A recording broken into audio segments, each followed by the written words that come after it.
Hi everyone, I thought we'd start today by getting right back to the beginner basics to work through some different types of threads and needles and how to get started if you're a real beginner. You might have a couple of questions that hopefully I can answer for you in this video.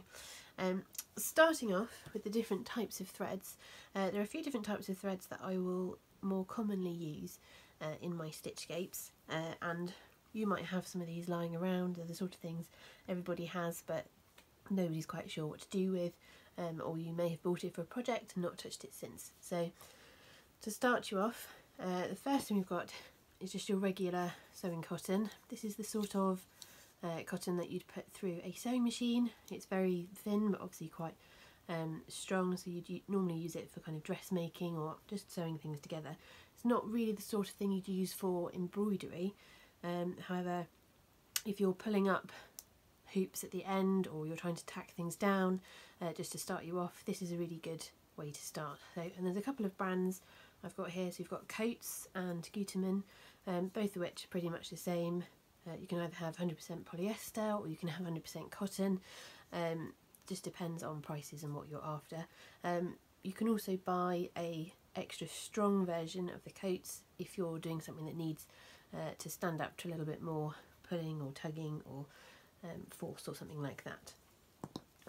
Secondly, and again this isn't always used in embroidery, would be something like your double knit acrylic yarn or any kind of fancy yarn. Any of this can be used to enhance your embroidery, and something like this, the double knit, is a Stylecraft special double knit which comes in really lovely colours. This can be stripped down further, so this will have 3 strands in it all together, and you can strip this down further and use a single strand or 2 strands or even all 3. The only thing is if you're sewing with this, you might need to consider your backing cloth and whether or not it can handle having all 3 strands go through it at once with your needle as well. So those are also able to be used. So if you've got any of that lying around from previous knitting or crochet projects, that's a really good way of using up scraps. Equally, something a bit more fancy, a fancy yarn. This is just one that's been picked out of my stash that's been collected, and this is a Wendy Anaphora yarn. This again would be perfect for splitting down. This has got 4 different strands in it that's not even twisted, so that would be brilliant to stitch in with, or you could couch it, mix it in with other threads, have a really good play. You've also got, again in the slightly thicker side of things, a cotton perle yarn, which comes in a big twisted skein like this, and actually you would pull off the one full skein and you'd use that in its entirety. So it's already twisted, it's got a lovely sort of luster and texture to it, but it's slightly thicker, so it's great if you want something with a little bit more definition, or that you want to be slightly chunkier, make more of an impact in your hoop. And again, it's also something that you can build up, you can twist together, you can use multiple strands of that at a time, maybe couch it down rather than sew it through, or just sew it down rather. Finally, and these are the ones you'll probably most commonly use, will be your stranded cottons. So you have your metallic stranded, silky stranded, different types of variegated stranded, which are really pretty, and then just your normal plain colour stranded cottons. Each skein will have 6, well traditionally it'll have 6 different threads within one skein, and it's very unusual if you're, unless you're doing some sort of tapestry with a wide open weave fabric, for you to use all 6 of these at the same time. Again, because you'd have to get quite a wide-eyed needle, it'd be quite chunky and it would be quite hard on your hands to pull that through on a normal sewing cotton backing cloth. So the idea with this is that you would strip it down and use as many strands as you needed. Traditionally, or typically, I would only actually use 2 strands. That seems to give quite a nice weight of line, and you don't really need more than that. If you want to double it up and go over again to build up your weight of line, then you can just keep going over it to make it thicker. Things to note about the different stranded, obviously the metallic one has got synthetic fibres in, and actually this is a really badly behaved yarn. It doesn't like being sewn, it doesn't like being folded through the needle. Wherever you fold it, you're likely to break. You can see it's already starting to split. So the 6 strands split, and then the individual strands themselves will split down further just without you even touching it. It does look absolutely amazing once you've stitched it in. It's a really high impact yarn, but it doesn't behave very well, so you just need to be a little bit careful with the metallics. Your silkies, oh, and these are all DMC, sorry, so these are DMC stranded at the moment, the metallic and the silky. Your silky threads again come in as 6 strands, and again it's slightly badly behaved, so because the strands themselves are so silky, they're so fine and smooth, it will start to fluff out. So as you sew along, you probably notice in your needle, in the ivy needle, it starts to get tangled up on itself, it fans out. So again, this is something, it's really beautiful once it's stitched in, but it's a little bit of a bugger to actually keep under control. Your variegated threads, this looks like these ones are all anchor, but DMC will also do variegated. Variegated threads come in a couple of different ways. You can either have it so that it's all the same shade of colour, so you just go between light and dark of one particular colour, so light and dark red, light and dark blue, light and dark pink, or you might find, and this isn't a very good example, that you've actually got a variegation of different colours that are being blended together in the same skein. So here we're going from a sort of light fawn colour to greys to duck eggs and light blues, and these can be used really nicely if you're doing things like sunsets or water. They are beautiful just to add different tones and different effects just by using a variegated. So these are the different sorts of threads you can have. Obviously there are more you can get, so the brands we've got here with DMC and Anchor. You can also get bird threads, there's trimmets, Aurifil, lots of different threads, but most of them will do the same sort of things. So to get you started with actually sewing, once you've chosen your thread, I'm going to go for one of these stranded cottons. Let's go for this one. If you're working from a skein, which you probably would do if you just popped out to the shops and picked one of these up, you can actually pull out one of these edges, and it's a little bit, you have to get the right end. It's normally one that sticks out the most, and that's the end you pull. You'll know immediately if you pulled the wrong end because it will all bunch up. If you pull the right end, it will come out quite nicely for you. Traditionally, the length for sewing and embroidery is the length of your middle finger down to your elbow, which was when the Victorian ladies were doing their samplers and they just wanted to pivot their elbow to make it more ladylike whilst they were embroidering. But we're not quite so ladylike these days, so I would actually recommend doing that length, but also adding just a little bit more to save you a little bit of time. And once you've got your length, you need to actually cut through the whole skein. So don't split your skein, even if you only want 2 strands at a time. Don't split the skein and then only cut off those 2 strands, because you'll end up in a pickle later on. So you want to cut off the entire skein, the entire strand from the skein. And to strip it down, so if I'm going to strip it directly in half, tease out your different strands at the top.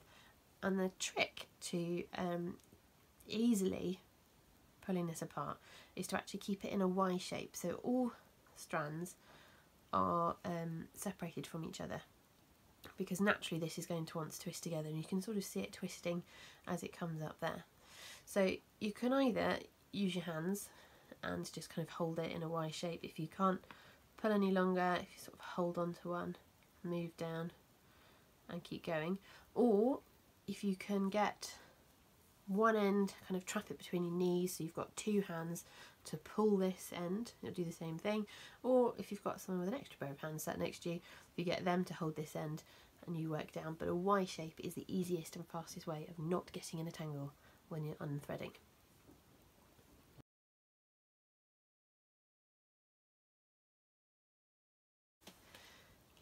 So before you start, you want to get your right size needle, and there's a few things to consider when you're using your needles.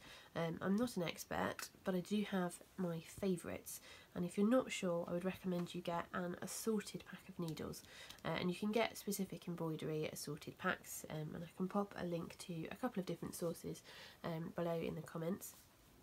But basically, through all my workshops, I've found that needles can be very personal things, and it depends very much on your hand dexterity, how you can hold a needle as to what length needle you need, and also your eyesight, and how good you are at actually threading a needle. So you might find that you actually need a larger eye rather than a smaller eye.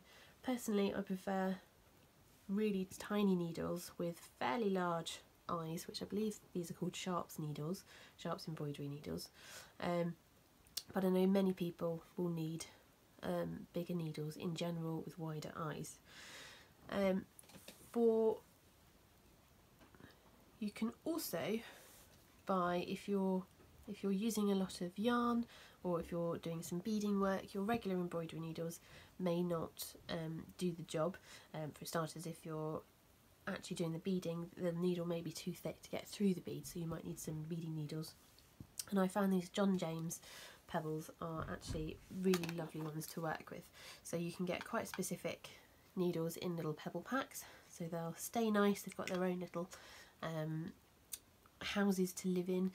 This one will be for yarn tapestries, which might be a little bit too blunt for if you're actually sewing, but you can always give those a go. And these ones are very, very fine, quite long beading needles.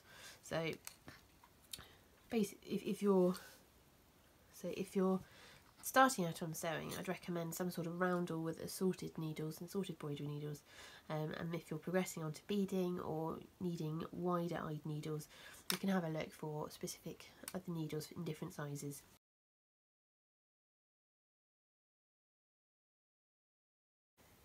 When you're initially starting to thread your needle, there are a few different methods of threading the needle. So the first one, which I find to be least successful for many people, is the point and shoot method, where you try and hold the needle, line up the end of your thread and try to push it through the needle. So actually managed to get a couple through. So if you line it up properly, and this I've only managed to get 2 of my 3 strands through, so I'd have to take it out and start again. If you line up the end of your thread with the eye of your needle and just poke it through, usually you would have to trim down or maybe even wet the fibres on the end, so that it's a little bit more successful. But I have found that it can take a very long time, and it's very rarely successful for many of my students in my classes. So I would always try, I usually try and recommend the fold to a point method. So to do the fold to the point method, you would give yourself some taut working thread there and come underneath it with the point of the needle. Fold the thread over the point of the needle and pull that quite tightly. And what you want to do is make sure that you're doing this on the flat of your finger and thumb. So don't go in at a point like this. Don't try and do it around your nails. You want to get the flat between those two. And what you're aiming for is a really tight little point. So you folded it over, there's no fibres to fight with as you try to get it through the needle. Instead, you've got quite a fine area. So turn your needle over, line it up over those fibres and push down. You might need a couple of attempts, as I've lost that one. If you need to wiggle a little bit as you go down, you can do. So that is now on the point of the needle, and you could get all 3 of that on, and then you're ready to go. The third option for threading a needle, which some people do find a lot easier, again to help with the eyesight, is to actually use one of these, a needle threader. They're quite cheap to buy online from various places, and you can get different quality ones as well. You do need to be a little bit careful because the wires on it are fairly fine, So if you tug too hard when you're coming back through the needle, chances are you'll tug it all apart. So the point of your needle threader goes through the point of your actual needle, and again, if you had a bigger needle, that would be slightly easier to see. So with the fold of the needle threader through your needle, you then put your thread through this wider surface area, so through the wider hole of the needle threader, so it's caught in there, and you pull your needle threader carefully back through. And you do need to be a little bit careful because you're then pulling both the needle threader wire plus a fold of the threads through the eye of your needle, so you need to be just a little bit careful. So keep pulling until you've just got your single thread through the needle, and there you have it. So several different ways to thread. You can have to play around with that and see which one suits you best.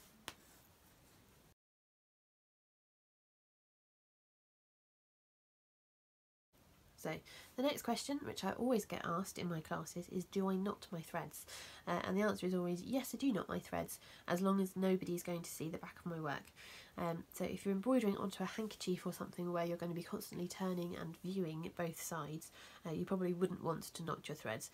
But if you're working in a hoop, it's going to be framed, nobody's going to see it, then you might as well knot your threads, because at the end of the day, nobody's going to see it anyway. And you get that extra security. So you can always knot it with just like a normal knot. Do it a couple of times, cross it over, pull it through, so you've just made that regular knot there. That can be quite, that will work, that can be quite small, so you might need to do that a couple of times. So I have a little knotting technique that I can share with you. You will need to be able to have a little bit of friction between your finger and your thumb, so you might find that you need to wet or dampen your finger just slightly, just to create a little bit more friction between those two digits. So if you wrap the end of your thread around your finger, make sure that it crosses underneath. Push your finger and your thumb together and roll your thumb upwards so that you've created sort of an untidy little tangle. So then you pull that tangle down to the end of your thread and you've created a little knot. So if I do that again a little bit faster, so push and pull down. Okay, so that's your little knot, so you can now begin sewing, safe in the knowledge that that is not going to come undone.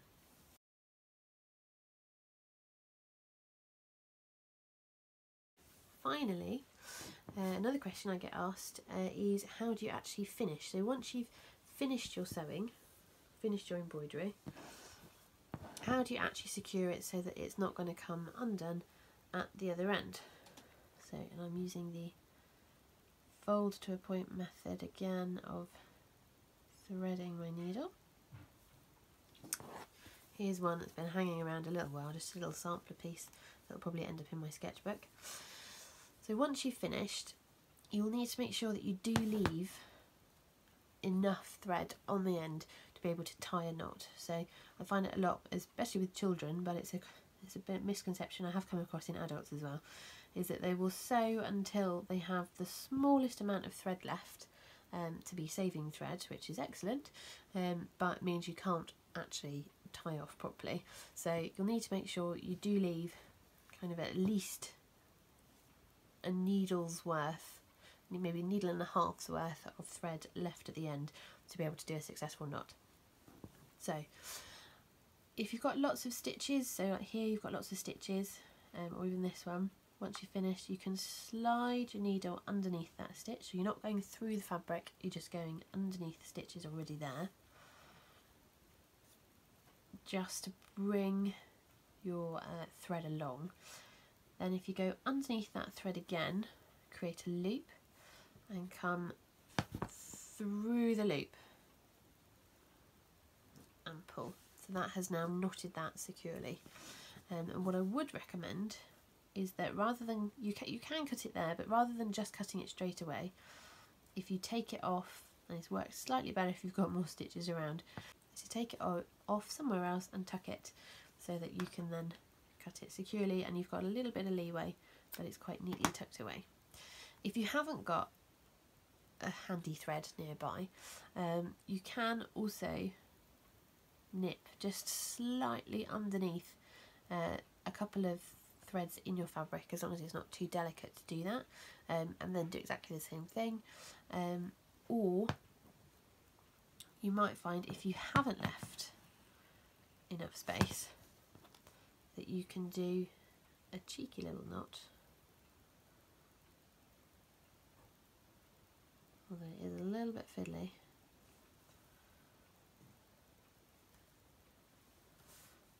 That pushes right down, but you do have to keep pushing that, and try and get that as close as you can to the surface. Ideally though, the nipping underneath does work the best. Okay, so thank you very much for watching. I hope that I've answered any questions that you might have on the very basics of how to begin your sewing. If you have any other questions that you'd like answered, or if you've got any other video ideas, please do leave comments below. I will also try and create some links, although they're not affiliated and I won't be making any money off them, so just links to sources of different needles, and maybe some needle threaders for you, so you know where to get them for. But I hope that eases you into your journey of embroidery. Thank you very much. Next time.